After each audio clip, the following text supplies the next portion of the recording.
There's been a lot said about the state of the game recently, most of which is fair. In Todd's opinion, there's one thing that can save the game: sports gambling. Take the game back to its roots. For reference, in 1870 at St. Andrews Golf Club, Sir David Moncrief challenged John Wyatt Melville to a golf match, putting their lives at stake.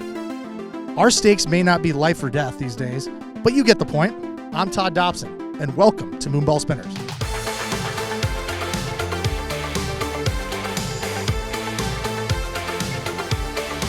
Before we get to the Skins game, we're going to do a little weather update for tonight's Skins game. Looking at my notes, there is something called the Arctic air that is sweeping across the country, causing temperatures that are 30 degrees below average. Pretty scary stuff. As for Arizona tonight, well, we're looking at temperatures in the mid-50s with a low of 45 degrees and a slight wind out of the east-northeast. A lot better than the last time we were on air. And as always, we'll have intermittent sounds of commercial planes flying over. Welcome back to episode 2 of Moonball Spinners, and we are beyond fortunate to have Dan Bickley to co-host tonight's show. He has been dubbed the most influential sports media member in Arizona sports history. So it's a lofty title, isn't it? A very lofty title. It's a lot to live up to, man. Yeah, and no pressure or anything. And in my notes, I say you're an amateur golfer and a professional journalist. That's a good way of putting it. Yeah. And so Although I might trade that to be a professional golfer and an amateur journalist. If somebody said you had the choice to make a trade, I might swap that out. I think we all would. Yeah. And so looking back on your career, so people watching understand, you started in Chicago. You covered things like the rise of Michael Jordan. I did. You wrote a book about Dennis Rodman. I did. You came out here to cover the Diamondbacks, Jerry Colangelo, the Dream Team. You've been everywhere. Yes. And again, you were dubbed the most influential Arizona sports journalist. How can you summarize your career? Well, it's been a couple of stages. So there was the Chicago stage of my career, and then there's the Arizona stage of my career. And in the Chicago stage of my career, golf did not exist. I grew up on the south side of Chicago, and to be quite honest with you, the people I grew up with, golf was an elitist sport, and it wasn't for real men. That's the way people in my upbringing looked at the sport of golf. So I was very biased against the sport. A lot of people in Chicago are. It's not, and certainly when I grew up, it was sort of framed in that way that it was a rich people country club sport. So my exposure to golf wasn't much more than maybe watching the Masters occasionally, maybe watching Jack Nicklaus, and so as you're right. So I covered Michael Jordan, I covered basketball, I covered every major sport in Chicago, and I was very blessed. But I wanted to be a newspaper columnist, and there was a logjam at the Chicago Sun-Times where I was working, and it would have been a long, long time before I got a window of opportunity. So the Diamondbacks were formed in 1996, I want to say it was. They started in 98, of course. 95 maybe they were formed. And suddenly the Valley had become a major professional sports market. And by that I mean a market with all 4 major professional sports. That is how the most elite sporting markets in America designate themselves. Now, once the Valley got that 4th major professional sports, the Arizona Republic said, we need a second columnist now. We have to be a major professional newspaper. And so I applied for the job, and I got the job, and I came to Arizona in 1998, and my very first assignment was to cover the Phoenix Open. Now, I had never covered golf in my life. I had never played golf in my life. And I thought to myself, okay, this is going to be interesting, right? And so luckily, I had extended family who lived in Arizona, one gentleman who was an avid golfer. And I literally spent the weekend before the tournament cramming, learning everything I needed to learn about golf. I read up on Tom Lehman, Mark Calcavecchia, all the contemporaries of that time. I did all this studying. And then I showed up, and the last thing this guy said to me was, when you get there, make sure whatever you do when you cover the Phoenix Open, you spend Saturday at the 16th hole. And I said, well, what are you talking about? He's like, just take my advice. You won't be sorry. So that year, that's exactly what I did, and I was blown away by the anarchy, by the party vibe, by everything that 16 has become, and was only just starting to become that back in the day. And it's just ironic to me that my first assignment in Arizona was to cover a golf tournament, given my lack of background in the sport.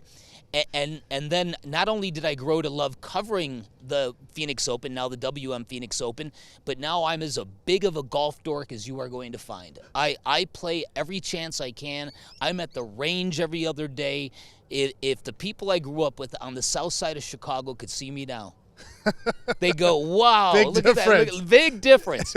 And so, it's funny because that first 1998, that first Phoenix Open that I covered, I remember Jesper Parnevik, who was otherwise famous for employing the nanny who became Tiger Woods' first wife, right? Jesper Parnevik won the tournament. He hit a tee shot on 18. I think he led by a stroke, maybe two, and then he pulls out a cigar from his golf bag and he lights up as he's strolling down the fairway. And I thought, this is freaking crazy.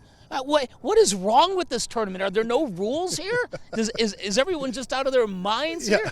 And I grew to love it. And it's funny that people who argue that a tournament like the Phoenix Open doesn't grow the sport of golf, they don't know what they're talking about, because it turned me into an instant golf fan. And so here I am sitting next to you tonight.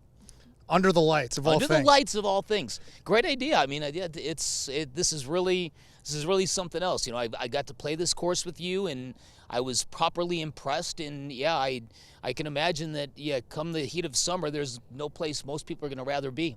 Not under the lights. But back to you covering the Phoenix Open and getting immersed into the sport and having all those experiences back in the early 90s. What is your opinion about where golf is now? Because we're obviously in an odd place. It's kind of awkward between the PGA Tour, the Live Tour. As young kids, young junior golfers, what do they aspire to go play for? And so, in your opinion, you know, from a journalist's perspective? Yeah, well, from my perspective, I think we are coming out of a 2-year period that has been incredibly disruptive to the sport of golf. I don't think any of this happens if a name like Phil Mickelson isn't the first to kind of cross that breach and join Live Golf. I know personally Jon Rahm broke my heart when he joined Live, and Jon Rahm owes me nothing. I love watching him play the sport, but the way he defended the nobility of the PGA Tour, the way that the lineage of the tour, how he spoke of that, how he spoke of how the format of Live is just trash, everything that he said during his crusade to kind of prop up the PGA Tour, I bought into. And I couldn't have been more inspired by him or Rory McIlroy throughout the whole thing. Now, granted, Jon Rahm and everybody else on the tour, they feel betrayed by their commissioner. Yep. So things have changed. The calculus has changed for the people who were defenders of the PGA Tour. But all of that detail and all of the haggling and who's right and who's wrong doesn't stop the fact that the best players in golf are not playing against each other on a weekly basis. And in the end, the sport is losing terribly. Now, there's a couple of ways to look at this. As I get more into golf, I see the amount of talent that's on the grassroots level, and it is staggering. Yes. Staggering.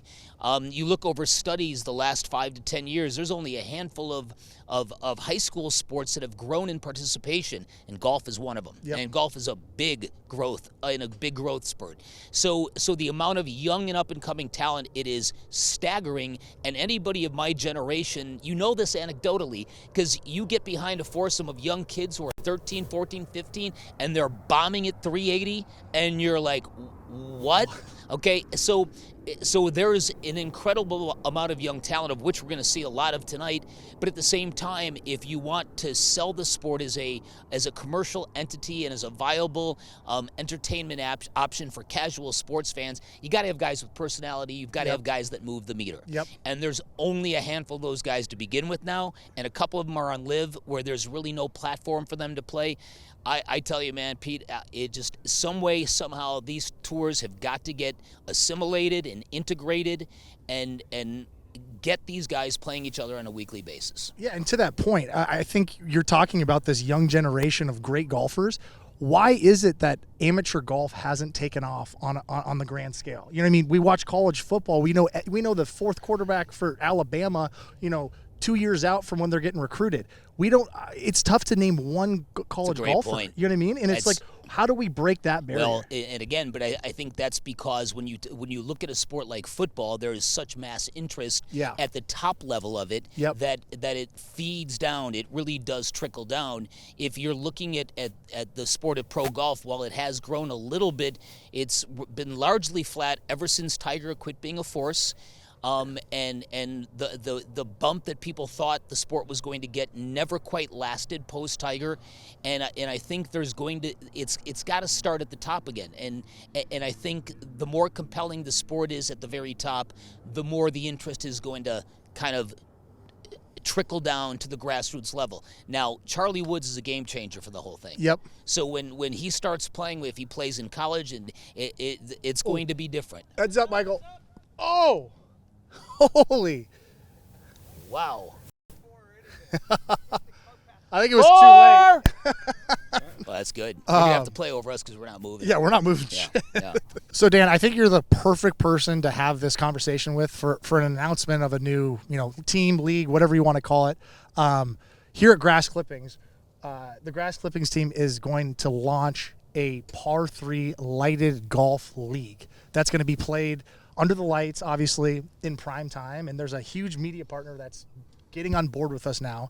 And the whole basis of this league is kind of goes back to the foundation of golf. And what I'd say is you go to old golf tournaments. There's a golf tournament in Minnesota that's been going on for 102 years. And every Tuesday night before match play starts, they go in and they have a Calcutta where all the players are auctioned off. And these guys come in, women come in, and they bid on these players. And then the rest of the week, they follow those players, and they obviously have a vested interest in them. But the conversations, the attitude, everything that comes out of them owning that player and owning that, that shot at making money is something that I think Liv was trying to do, but they did it the wrong way, that we're going to launch. And so in what we're doing That's is fantastic. We're offering these high profile people, these, people with, discretionary income that want to invest in something cool like lighted golf, to come in and buy a tee time, call it a tee time. But when you think about it, it's really a team. It's a franchise because they can own it forever. They can sell it. They can do whatever. But then they are going to go out and recruit amateur golfers. Yeah. And then amateur golfers are going to play for this team, this owner, and then have the ability to win the purse. Doesn't go to the amateur golfers, so they keep their amateur status. The owner benefits, but now we've created a platform for amateur golfers to be seen for once. And then they can, if they're going to complain about the money and the owner making money, well, there's something called NIL deals. There is a loop around to where they can financially benefit as well. And so I want to get your opinion on not only where this could fit in golf, but you've covered things that like the Diamondbacks that started out of nothing. What's your opinion of all of that? Excuse me. Yeah, first of all, I think it's a phenomenal idea. I think that the amount of interest and passion that people who love this game have for this game, it's rarely paralleled. It's rarely met. So you're starting at a real high passion point with people, and then if you get quote unquote investors, if you will, I can only imagine how appealing it would be to somebody to kind of build their own dynasty, to build their own Ryder Cup team, if you will, to be their own Ryder Cup captain. Yes. And to go and populate, especially with the idea of possibly making money on the back end, or with that being the intentionality of it to begin with. I think it's a fantastic idea. And yeah, I think there's a niche for this. I think that, as I said before, the fractured nature of the PGA Tour and Live Golf, I think it's opened the doors for a lot of alternative thinking and creative thinking. I know a lot of people are now instantly turned off by that product and might look for something a little more authentic and real and pure. And the idea of getting amateurs in here and putting them in positions where they're playing for people, they're going to be. I think they're going to be incentivized to show personality. Yep. And I think it checks every box. You've got my interest. I mean, I think it's a fascinating idea. And like I said, I know that from watching professional golf, the greed element from the golfer, whether it's fair or not, it's become very obtrusive. It's become an impediment for a lot of people who just can't get down with this.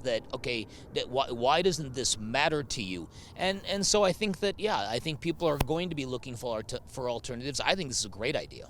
And I think one thing that really captured us when this thing was birthed was the fact that you take these people and then, so we've sold teams, a New York team, a New Jersey team, a Canadian team, a Phoenix-based team, an LA-based team. So we're covering the map. But imagine when they go out and say, we're looking for the 2 best amateur golfers. And then you have how many people play golf? Yeah. And it's on a par 3 golf course. Right. So it strikes every player's interest from that perspective, and we're under the impression that, sky's the limit in terms of people wanting to play for that town, that city, Yeah. that country. Oh, yeah. And then that owner. Oh, yeah. And so you've now turned this typically group of golfers that had zero interest. People didn't want to watch a college golf event or whatever. And now you kind of flip it on its head to where it's now I'm interested from, these regional biases and then these interesting owners, and we're finally putting amateur golf on the map. That's the goal. No, I think that's a great idea. I really do. And listen, there's a lot of people with a lot of ideas. Like, for instance, the sport of pickleball is very popular right now, but it's my opinion that it's not going to ever translate well to television. There's nothing that special about the sport. It's very receptive. It's very inclusive. It's very embracing. But I don't think as a watch it's all that compelling. This is still golf. This is still something that people struggle with, and watching people who do it well and do it effortlessly, there's always going to be appetite for that. And then I think you get a format like this that isn't cheeseball like Live is, that I think it's definitely going to appeal to people. And there's an interesting historical fact is when you look back on the skins games, and I know you probably, or maybe not, because this might be before you took up golf as an interest point, but back in like the 80s, Jack Nicklaus, Arnie, and all them, they play in these skins games around the country. And there's a famous story up at Desert Highlands or Desert Mountain where they played, and Arnie had a chance to win more money in that event than he did on the entire season. And they said he was hyperventilating on the first tee box. So it's creating scenarios for golfers that are life-changing scenarios. Yeah, and it's true. And John Rahm, power to him for going over, securing the money for his family. But every golf shot he hits from now on, it's not life-changing. No. His life has already been changed. Right. So the ability to bring life-changing consequences to golfers That's a great point. Is the goal. And I think, we think as a group that is what's going to captivate the audience that otherwise would never care about an amateur golfer in the first place. Yeah. So. No, that's a really, really good point. I'm very interested to see how it plays out. I think also it's fascinating because, like you said, wagering money, stakes, this is also something that's part and parcel with golf. And pro golfers will tell you it's a way to kind of get their games tournament ready. When every shot is going to move them up and down the money board. So you need to have those stakes ingrained so you know what it feels like. Yeah, I think that, like I said, I think it checks every box. I'm really stoked to see this happen. Show people. Say this is good. Business is booming. Is booming. Call my wife. Oh, God.